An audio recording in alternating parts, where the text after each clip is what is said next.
Ya, baik, selamat pagi semua. Jadi pertemuan kali ini untuk pemetaan geologi adalah membuat sayatan atau penampang geologi. Jadi jangan ditulis sayatan penampang ya, sudah sayatan sama seperti penampang. Jadi ini saya beri garis miring, sayatan atau penampang geologi. Nah, membuat sayatan geologi atau penampang geologi, jadi pada sayatan geologi itu wajib menyuguhkan rekonstruksi struktur geologi. Nah, inilah gunanya ketika kalian mempelajari menggambar teknik geologi. Menggambar teknik geologi salah satunya adalah rekonstruksi lipatan. Ya, bagaimana membuat atau merekonstruksi lipatan berdasarkan strike depth dengan menggunakan beberapa metode ya. Tidak pakai freehand. Terus kemudian juga interpretasi dalam larinya perlapisan batuan. Apakah dia ke bawah menerus atau dia membentuk lipatan di bawah permukaan dari perlapisan batuan itu. Terus kemudian bentukan struktur geologi berdasarkan data yang ditemukan di lapangan. Apakah nanti ada pengukuran sesar gitu ya. Nah, ketika ada pengukuran sesar di penampang geologi itu bagaimana pergerakannya. Nah, dengan demikian otomatis ketika kita membuat sayatan geologi, imajinasi dan logika geologi itu harus dijalankan. Jadi dari awal saya sudah menekankan ilmu geologi itu bukan ilmu hafalan, tapi pakai logika atau pemahaman. Nah, artinya kalian harus bisa menggambarkan atau mengimajinasi atau membayangkan secara 3 dimensi dari data-data yang sudah kalian ukur di lapangan. Jadi data-data itu penting, terus kemudian kalian bayangkan, meskipun sayatan geologi nanti hanya 2D, 2 dimensi, karena dia hanya vertikal dan horizontal. Tetapi kalian membayangkannya itu dalam skala ruang. Makanya di stratigrafi dulu juga saya tekankan bahwa stratigrafi itu skala ruang dan waktu. Ya, jadi kalian bisa membayangkan. Nah, dengan imajinasi dan logika geologi nanti semakin bertambah semester, nanti pengetahuan geologi kalian akan bertambah, kalian juga bisa membayangkan secara 3 dimensi atau secara keruangan gitu ya. Nah, itu penting sekali ketika kita membuat sayatan geologi. Nah, ini contohnya, kalau ini peta geologi ya, peta geologi pasti di dalam peta geologi baik regional maupun kalian yang buat nanti itu harus ada penampang geologi. Nah, penampang geologi ini berguna tadi merekonstruksi struktur geologi di bawah permukaan, terus kemudian hubungannya antar satuan batuan, baik secara vertikal maupun lateral, apakah dia nanti hubungannya hanya selaras biasa, numpuk, atau secara horizontal nanti dia berubah menjadi menjari dengan satuan batuan yang lainnya, atau menjari antara formasi yang satu dengan formasi yang lainnya. Kemudian juga urut-urutan. Jadi urut-urutan pembentukan satuan batuan. Makanya biasanya juga legenda selain dibantu dengan pembuatan kolom-kolom litologi kemarin yang sudah saya sampaikan, juga dibuat berdasarkan dari penampang geologi. Ya, artinya penampang dibuat dulu, baru legenda nanti diklopkan dengan lokasi kolom-kolom litologi dari lokasi-lokasi pengamatan. Akhirnya baru bisa disusun legendanya, ya membantu. Kemudian tak kalah pentingnya juga ketika kita membuat penampang geologi, kita bisa mengukur tebal satuan batuan. Seperti yang saya sampaikan, misalnya kalau di lapangan kalian tidak bisa melakukan pengukuran penampang stratigrafi secara utuh dari satuan batuan tersebut, bagaimana mengukur tebalnya dari satuan batuan tersebut? Ya dari penampang. Nah, dari penampang di satuan batuan itu ada strike depth-nya, nanti kita bisa ukur tebalnya dari satuan batuan itu. Misalnya berdasarkan penampang AB atau penampang GH ini, nanti kita bisa hitung ketebalannya. Kalau bisa pengukuran tebal satuan batuan itu dengan menggunakan satu penampang, ya, dengan satu penampang. Meskipun ini ada 3 penampang, carilah yang representatif. Artinya di situ ada banyak strike dip-nya yang mewakili, sehingga nanti kita bisa ukur tebal secara ideal dari satuan batuan tersebut. Nah, ketika kita membuat sayatan batuan, sayatan atau penampang geologi, ada beberapa hal yang perlu diperhatikan. Yang pertama adalah arah sayatan atau arah penampang, usahakan tegak lurus dengan jurus. Ya, tegak lurus dengan jurus. Gunanya apa? Nah, gunanya ketika kalian membuat penampang geologi atau arah penampang geologi atau arah sayatan geologi itu, kalau tegak lurus jurus, dip dari perlapisan tersebut tidak perlu dikoreksi. Ya, tidak perlu dikoreksi. Nah, tetapi kalau misalnya tidak bisa tegak lurus dengan jurus, Pak, misalnya strike dip-nya tidak seragam, strike-nya tidak seragam arahnya, boleh dengan menggunakan tidak tegak lurus dengan jurus. Tetapi ketika kalian membuat arah sayatan atau arah penampang geologi tidak tegak lurus dengan jurus, dip dari perlapisan batuan itu perlu dikoreksi. Karena yang kalian lihat itu adalah dip semu, nah, kemiringan semu. Jadi harus dikoreksi. Nah, ini salah satu contoh. Jadi ini adalah peta geologi, jadi kita juga bisa menggambarkan bawah permukaan, nanti juga bisa menentukan urut-urutan dari batuan tersebut. Nah, ini perhatikan kalau misalnya ini strike-nya seragam, misalnya utara selatan semua, gitu ya, 180 derajat semua. Terus kemudian kemiringannya ke barat 30. Nah, ini enak kalau strike-nya di dalam peta geologi itu strike-nya sejajar atau seragam. Ya, tinggal kita buat arah penampangnya adalah tegak arah barat timur yang tegak lurus dengan jurus ini. Ya, tegak lurus jurus ini. Nah, ketika kalian sudah buat arah penampang geologinya, kemudian dibikin penampangnya, dip yang kalian cantumkan di sini harus sama dengan yang data pengukuran. Kalau di sini dipnya 30, nah berarti yang di sini 30. Terus kalau misalnya nanti ternyata kalian membuat penampangnya begini, misalnya begini, ya ini misalnya C, ini D, boleh nggak Pak? Boleh, gitu ya. Tetapi nanti yang kalian plot di sini tidak 30 derajat, ini harus dikoreksi. Nah, koreksinya nanti dengan menggunakan seperti yang dulu sudah saya pernah jelaskan di GL1, profil dan lintasan. Nanti kita ulang lagi. Ya. Tetapi kalau memang strike-nya ini seragam, ya sudah bikin tegak lurus begini aja, jangan miring begini. Malah repot nanti kalian harus mengoreksi dip dulu. Nah, kalau ini bikin aja begini. Nah, dari sini nanti akan ketahuan, oh ini miring ke barat, miring ke barat. Nah, dari penampang ini sudah nanti akan kelihatan, oh ternyata batu gamping ini yang tertua. Nah, ketika ini batu gamping ini tertua, berarti posisinya ada di bawah. Baru kita urutkan, oh ini batu gamping, batu pasir, dan shale. Urutannya begitu. Ya, kalau kita membuat sayatan tegak lurus dengan arah sayatan tegak lurus dengan strike.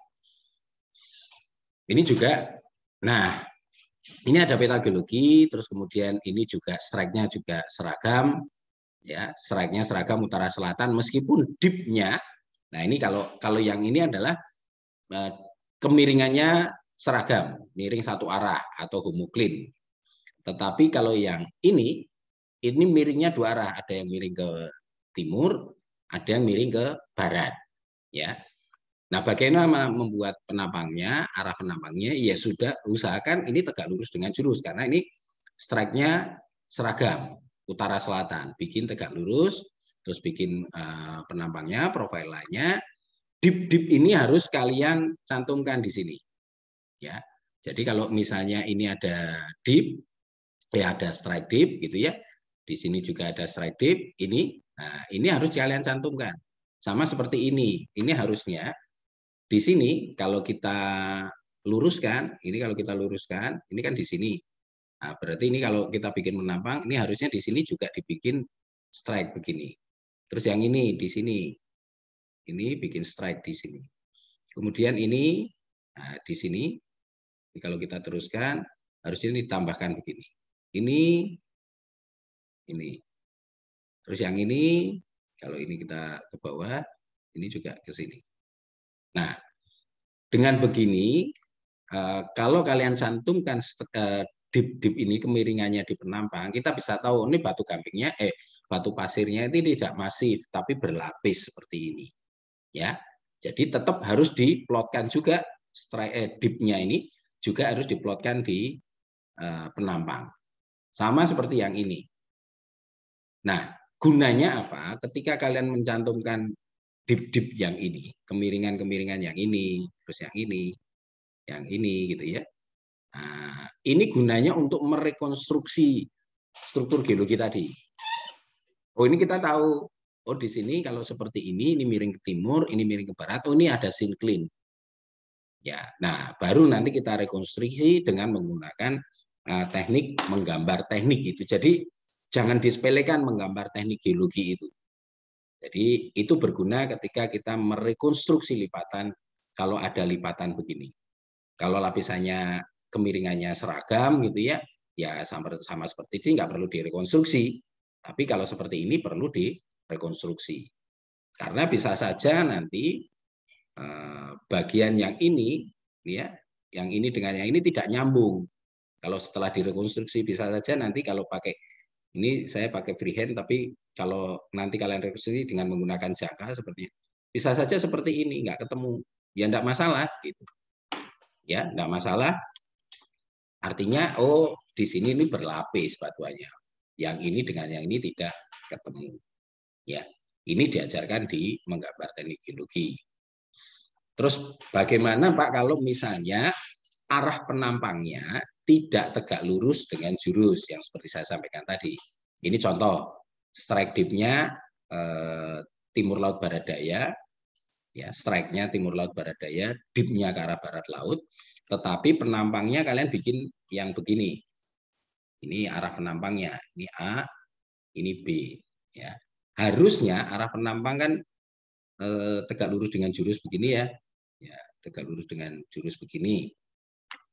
Ya, tegak lurus dengan jurus begini harusnya itu ya. Tetapi ternyata kalian bikinnya AB begini. Nah, bagaimana mengkoreksinya? Nah, strike ini kalian panjangkan sampai bertemu dengan arah penampangnya. Kemudian kalian ukur sudutnya antara strike line, garis strike ini dengan arah penampangnya. Jadi arah penampangnya, ya strike line dengan arah penampangnya. Ini misalnya 30 sudutnya.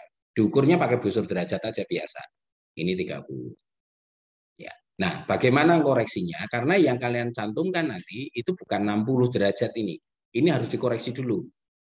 Karena ini yang kalian potong ini tidak kemiringan aslinya, tapi kemiringan semu. Bagaimana memotongnya atau mengkoreksinya? Nah, kita lakukan dengan menggunakan dua cara. Yang pertama dengan menggunakan tangir Smith, ya, tangir Smith ini. Jadi ada segitiga dan ada busurnya. Yang ini adalah dip yang kalian ukur, true dip-nya, yang bagian yang ini. Ya, bagian yang ini adalah true dip-nya. Kemudian ini adalah direction angle-nya, sudut ini. Ini yang kita sebut sebagai direction angle. Arah sudutnya. Ya. Kemudian ini sudutnya 60, kemudian arahnya 30 setelah kalian ukur. Ya, 60 ini bikin garis secara vertikal ke bawah. Di garis ini kan banyak garis-garis vertikal, 60 tariklah yang warna kuning, 60. Kemudian yang direction angle-nya tadi yang 30 kan ketemu di sini. Ini tariklah ke pusat di sini, yang warna biru muda. Nah, antara kuning dan biru ini bertemu di satu titik ini. Di satu titik. Nah, setelah di satu titik pakai penggaris, mulai dari 0 ini, tariklah garis yang melewati titik pertemuan antara kuning dan biru ini. Terus sampai ke busur di luar, busur luarnya ini. Sampai bertemu, nah dari sini baru kita hitung. Ini ada 40, ini ada 1, ini 2, 42. Ketemunya adalah 42 derajat. Nah, 42 derajat inilah yang harus kalian plot nanti di penampangnya. Jadi kalau misalnya nanti bikin penampang gitu, terus yang miringnya ke sana, nah miringnya ini itu bukan 60, tetapi adalah 42 derajat. Karena sudah dikoreksi. Ini dengan menggunakan diagram Tangersmith. Kalau menggunakan yang satunya lagi, dengan menggunakan cat yang ini, nah di sini ada true dip, kemudian ini sudut antara strike dengan arah penampang. Tadi di sini adalah 60, ini 60 ya. 60 di sini 60 ya, 60 derajat. 60 derajat diberi titik. Ya, di sini 60 derajat. Ini 60 derajat, terus kemudian sudut yang dibentuk tadi adalah 30. Ya, di sini ada 30. Ini misalnya ini saya hapus dulu. Ini ada 30. Nah, antara titik ini dengan titik ini kalian hubungkan. Setelah dihubungkan nanti ketemu di sini sudutnya berapa. Kalau ini tadi ketemunya 40 atau 42, ya kalau di Tangersmith tadi kan 40, terus yang ini 40 derajat. Nah, ini yang akan diplot di penampang. Jadi kalau kalian bikin penampang, ini yang diplot adalah yang sudutnya ini adalah 40 derajat, bukan 60 tadi. Nah, koreksinya silahkan mau menggunakan yang ini atau yang menggunakan yang ini. Kalau yang ini memang agak susah karena ini tidak ada garis-garisnya antara yang sudut-sudutnya ini, tetapi kalau yang ini lebih detail. Jadi akan lebih mudah kalau kalian menggunakan Tangersmith. Tapi perkara kalian menggunakan diagram Tangersmith atau diagram yang ini, silahkan. Ya, tidak ada paksaan untuk menggunakan itu, tetapi intinya adalah bagaimana kalian mengkoreksi sudut apabila sudut kemiringan perlapisan batuan apabila arah penampangnya tidak tegak lurus dengan strike. Ya, tidak tegak lurus dengan strike. Arah sayatan ini ya, sayatan geologi. Nah, di dalam di peta geologi itu kadang ada penampang arah, ada sayatan. Nah, tidak boleh, ya, tidak lebih, tidak disarankan sayatannya itu banyak, lebih dari 4. Usahakan maksimal 4. Syukur kalau cuma 1 sudah bisa menjawab. Jadi ya kayak gini. Tadi yang ini, ya ini di peta geologi ini, nah, usahakan tidak lebih 4 arah penampangnya. Misalnya maksimal 3. Ya, 3. Nah, karena apa ya? Nanti di sini banyak. Kalau kalian perhatikan di peta-peta geologi regional itu kadang cuma 3 atau 4 maksimal, ya. Jadi diusahakan tidak lebih dari 4 sayatan. Nah, bagaimana membuatnya? Ya, usahakan memotong. Nah, tadi ini ya berkaitan tegak lurus dengan strike. Terus bagaimana Pak kalau misalnya kita ketemu di daerah pemetaan saya itu batuan endapan gunung api vulkanik, misalnya ada batuan beku, lava, terus kemudian ada intrusi. misalnya ada tuf yang tidak ada perlapisan, terus di situ juga ada batuan metamorf tapi yang tidak foliasi misalnya. Nah, itu bisa disesuaikan. Jadi ya nggak harus memaksakan tegak lurus dengan tidak memaksakan tegak lurus dengan jurus. Kalau batuan-batuan vulkanik kan tidak ada jurusnya, ya. Nah, itu disesuaikan. Usahakan kalau di batuan vulkanik kalian ketemu ya usahakan penampangnya itu kena di semua satuan batuan. Jadi hukum ini atau kaidah ini yang tegak lurus dengan jurus itu diberlakukan pada batuan sedimen yang punya data pengukuran strike dan dip. Kalau batuan beku, batuan metamorf yang bukan foliasi, nah itu disesuaikan, usahakan sayatannya itu kena di semua sayat satuan batuannya. Ya, ini. Terus kemudian arah sayatan geologi dibenarkan membelok. Jadi tidak harus ya kalau misalnya kalau peta geologi gini, ini ya, ini misalnya peta geologi, penampangnya itu tidak harus begini. Ya, usahakan dari tepi sini sampai tepi sini. Ya, tetapi bisa saja kalau misalnya nanti yang di sini sudah tegak lurus dengan jurus, tetapi di sini tidak. Jadi di sini tidak tegak lurus dengan jurus, yang di sini tidak tegak lurus dengan jurus. Tegak lurus jurusnya nanti ke sana. Bagaimana, Pak? Boleh. Jadi penampang geologi, arah penampang geologi itu bisa saja membelok. Gini, terus nanti begini. Ini A, ini B, ini C. Nah, penampangnya nanti kalau kalian bikin penampang begini, di sini diberi simbol A, di tengah di sini di simbol B, di sini di C. Ya. Nah, usahakan pembelokannya ini mengarah ke kanan. Jadi ini beloknya kan ke kanan. Ya. Jangan ke kiri. Jadi jangan membuat nanti penampangnya malah ke sana gitu ya. Ini A, ini B, ini C. Itu akan malah membingungkan kalian sendiri. Jadi yang ini jangan. Usahakan pembelokannya ke kanan, yang ke kanan ini. Ya. Gunanya adalah memudahkan kalian nanti membuat profil lainnya. Karena ini nanti akan kalian buka ke sini. Yang ini kalau bikin penampang kan bikinnya ke sana, bukan ke sana, tetapi ke sana. Ya.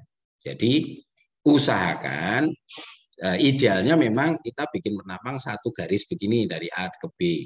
Tetapi kalau memang dibutuhkan gitu ya, yang di segmen ini misalnya tidak tegak lurus dulu, tetapi tegak lurus jurusnya ke sini, ya dibelokkan, boleh, boleh.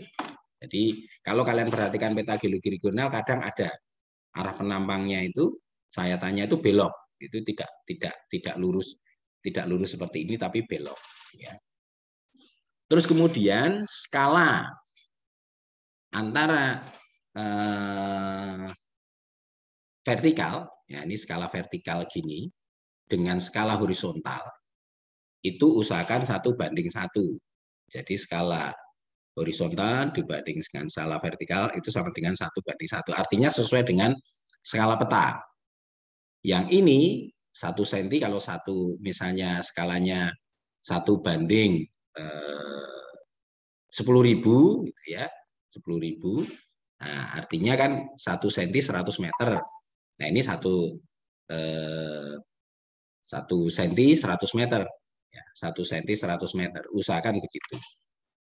Ya. Nah, di dalam penampang geologi itu ada unsur-unsurnya. Ada unsur-unsurnya. Yang ini garis yang di sini dan di sini itu kita sebut sebagai end line. Ya, end line. Kemudian garis yang ini yang penampang ini kita sebut sebagai profil line. Garis profil. Nah, yang garis bawah ini, yang garis bawah ini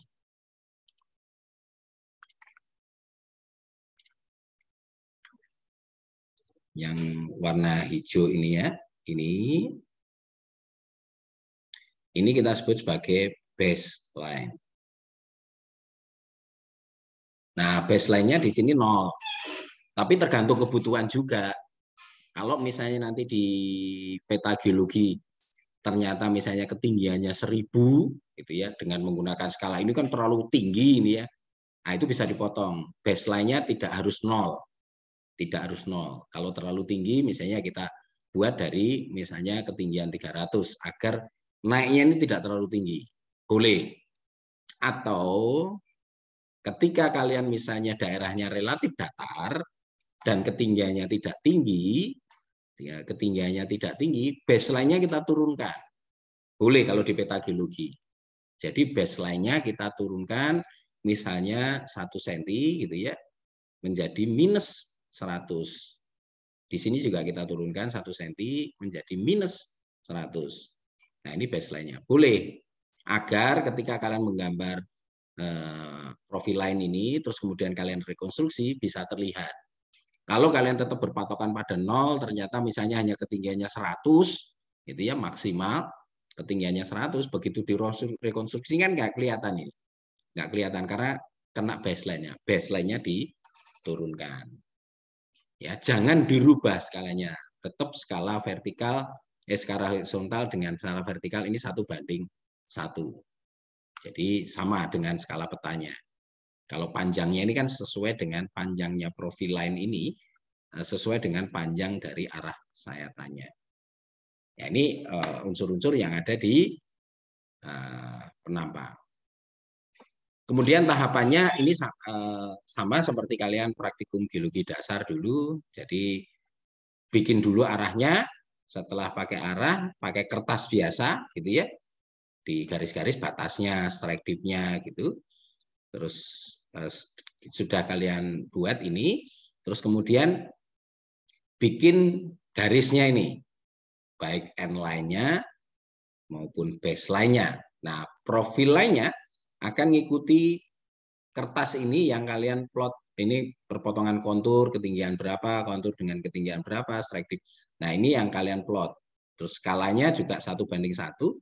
Ini misalnya skala 1/20.000 gitu ya. Artinya 1 cm 200 meter. Nah, di sini kan ini yang garis-garis ini sebenarnya adalah garis-garis ketinggian. Ini motong kontur di sini, motong kontur di sini, motong kontur di sini. Nah, baru kalian buat profil lainnya dulu. Ini misalnya bikin profil lainnya. Ya, berdasarkan dari perpotongan garis-garis yang kalian buat dengan menggunakan potongan kertas tadi. Setelah itu, kalau di sini ada strike atau strike dip, ya diukur. Tetapi kalau misalnya seperti ini, arah penampangnya kalian begini, tidak tegak lurus dengan jurus, nah misalnya seperti ini. Ini kan ada strike ini, terus kemudian ini juga ada strike ini. Nah, diukur dulu sudutnya.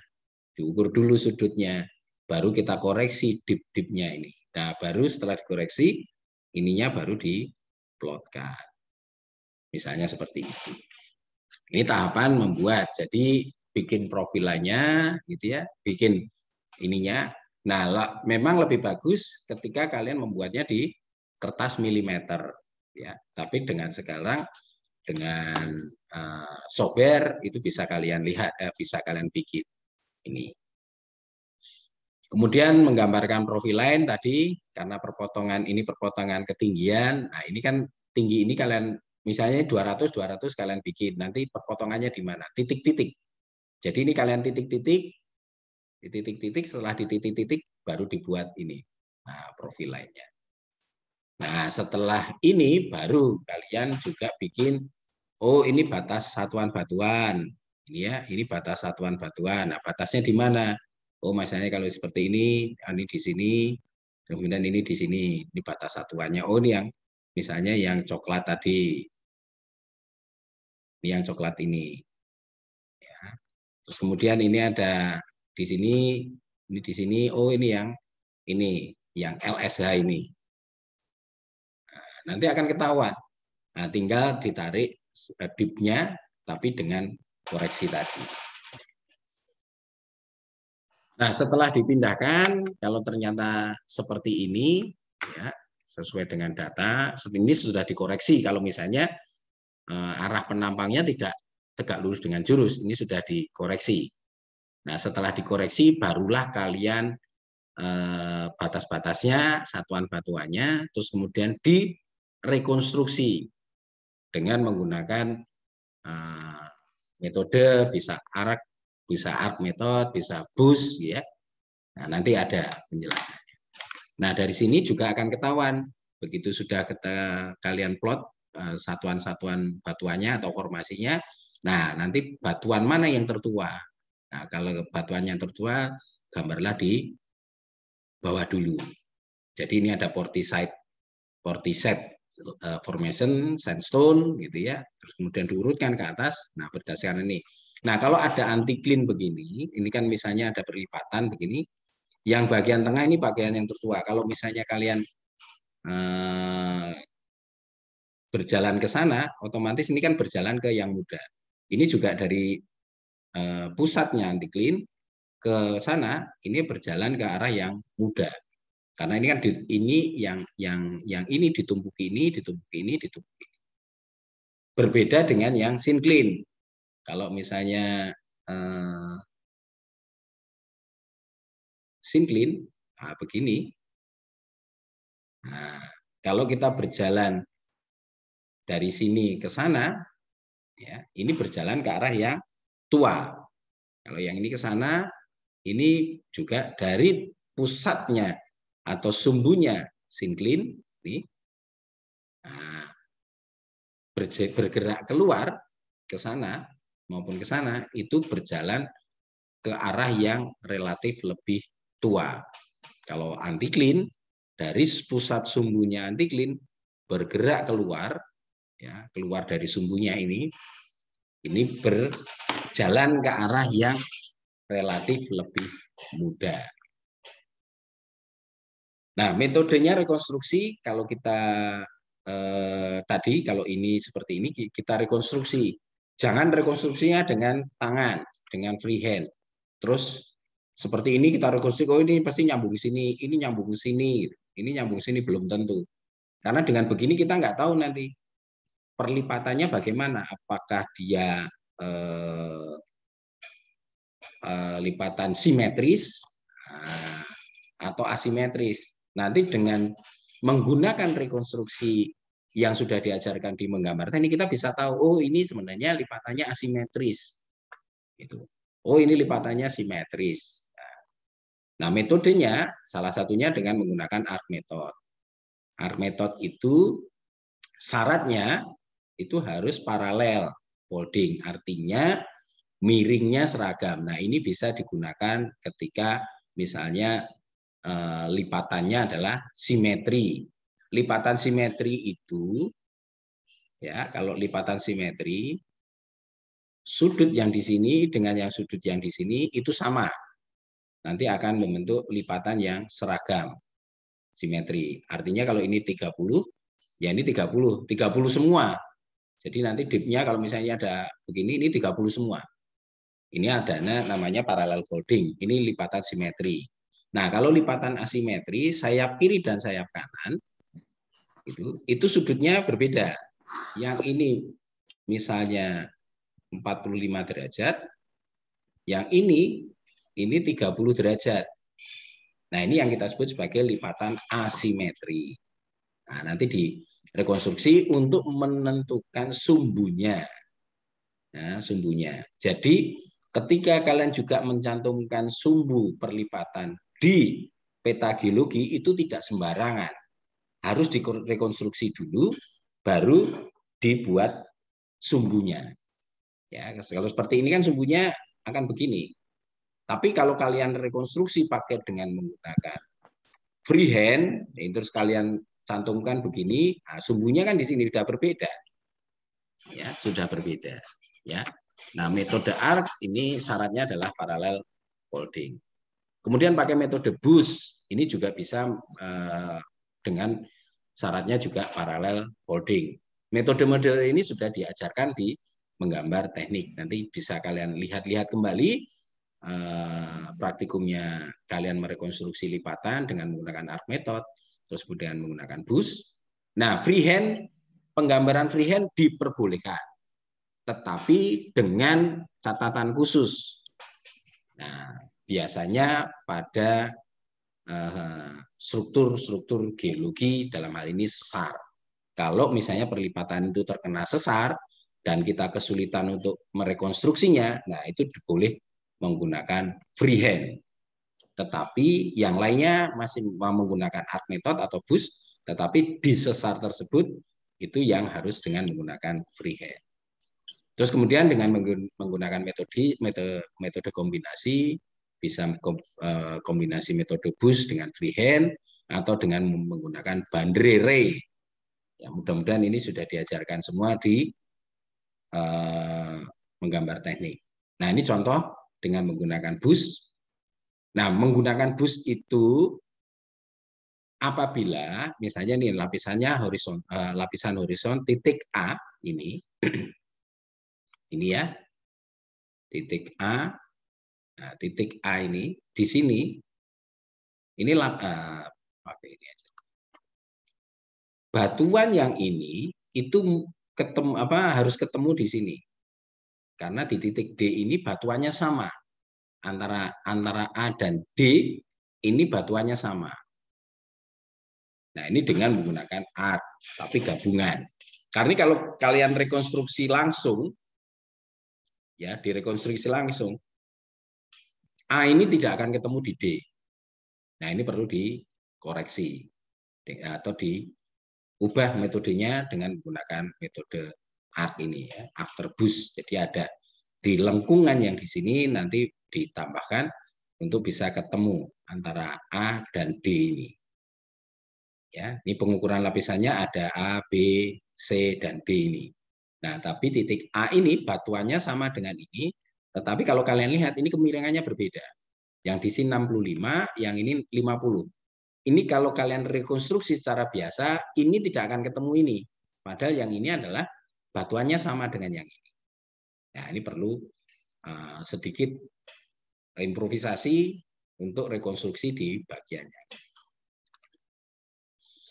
Nah, ini kalau menggunakan arc, ya, jadi bisa kalian lakukan. Nah, kalian perhatikan ini miringnya 45, ini 35, ini 70, ini 45. Nah, ini tidak akan ketemu di B.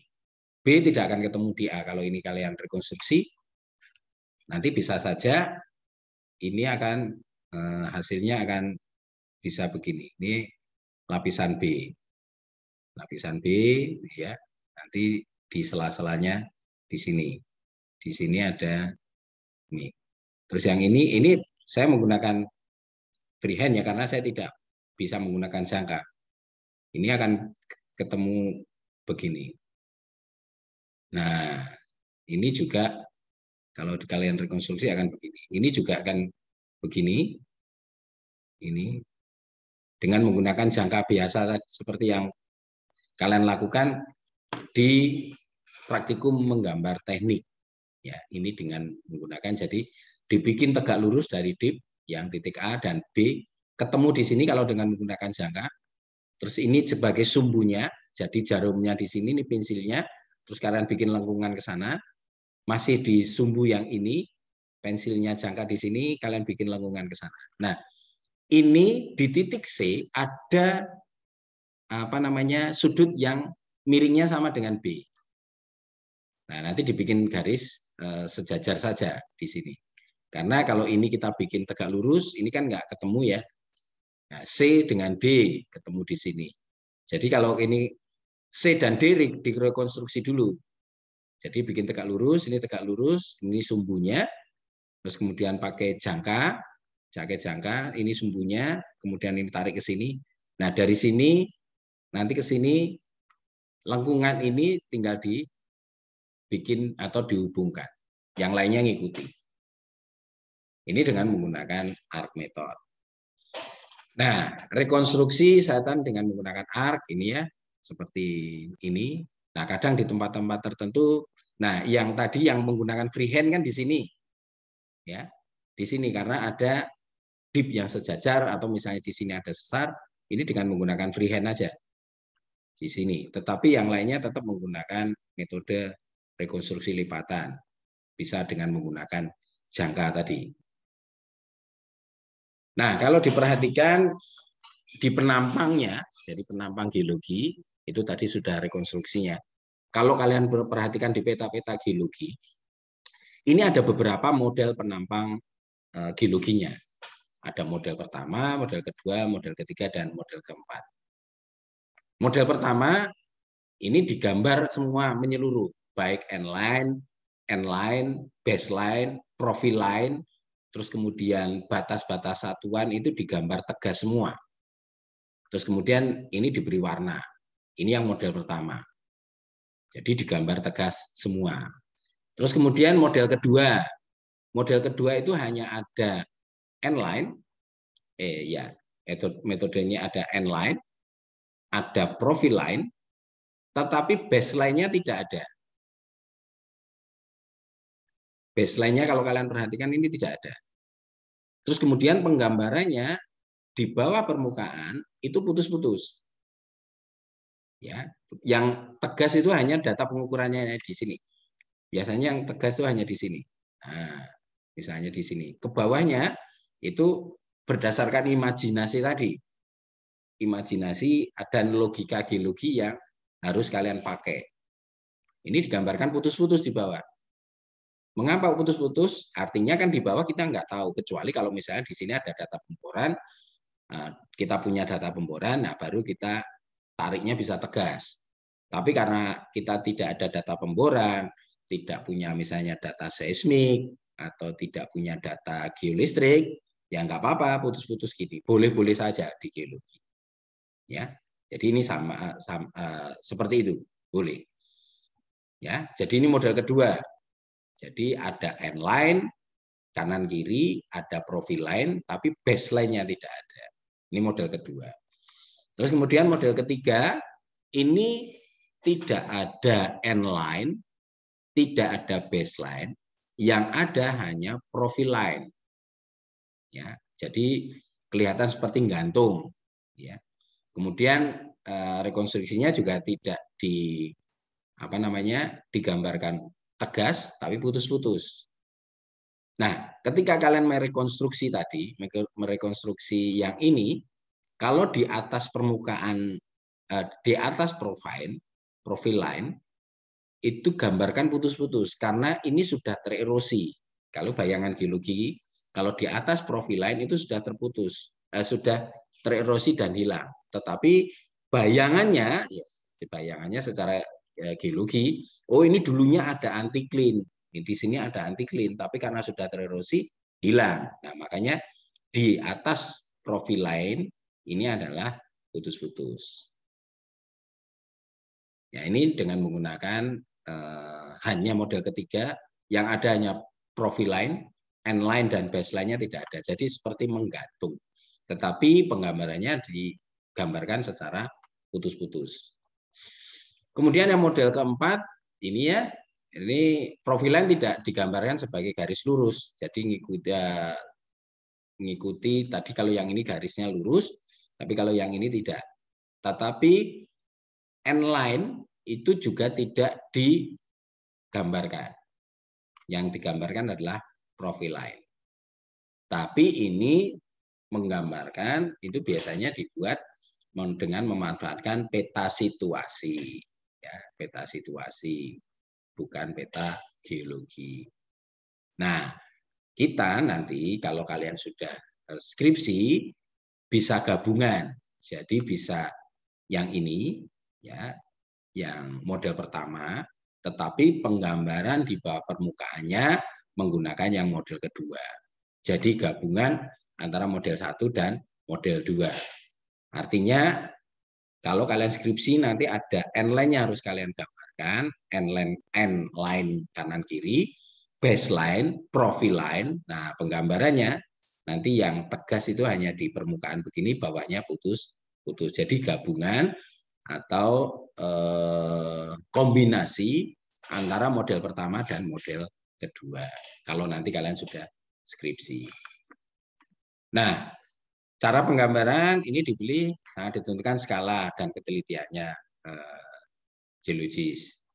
Nah, digambarkan, nah ini kan sebenarnya digambarkan model pertama, tetapi kadang yang harus tegas semua, baik ke bawah, ya ada end line, ada profil line, ada baseline, ke bawahnya tegas. Nah, padahal kalau di geologi kan juga kita nggak tahu pasti di bawah itu menerus atau tidak. Nah, makanya kombinasi antara model pertama dan model kedua. Nah, di dalam skripsi, di dalam laporan perpetaan atau pemetaan atau laporan skripsi, wajib ada sayatan geologi. Ya, wajib ada. Nah, ini contoh, gitu ya. Ini contoh. Nah, ini kalian perhatikan, ini sayatan maksimal 3. Ini ada 1, ada 2, ada 3. Ya, kalau dibikin 1 agak susah, gitu ya. Karena di sini ada warna abu-abu, di sini kalau ini belok begitu juga nggak kena. Tapi bisa saja dibikin belok. Jadi yang di sini gitu ya, arah penampangnya begini, terus kemudian dibelok ke sana. Ya kan beloknya ke kanan. Ya, bisa sebenarnya ini 1. Tetapi ini juga dibuat berdasarkan agar strukturnya kena semua. Ya, ini terus ini dibikin penampangnya. Nah, kalau kalian perhatikan ini adalah kombinasi antara model pertama dan model kedua. Ini end line-nya ada, end line-nya ada, baseline-nya ada, profil line-nya ada, penggambarannya ada yang tegas, ada yang putus-putus. Ini di sini putus-putus. Jadi kombinasi antara model pertama dan model kedua. Nah, kalau dari sini, ini akan kelihatan mana yang tua, mana yang muda. Kalau di peta begini kan nggak tahu mana yang tua, mana yang muda. Ya, mana yang tua, mana yang muda, ya tahu. Tapi begitu dibuat penampangnya, nah ini ketahuan. Ya, ketahuan antara yang tua dan yang muda. Itu yang bisa saya sampaikan, ini referensinya. Ini juga saya ambil dari kakak kelas kalian, Ibu Sari, angkatan 16 yang lulus 3 tahun 9 bulan. Itu terima kasih presentasinya yang sudah saya akhiri. Silahkan kalau ada yang mau ditanyakan terkait dengan pembuatan penampang geologi.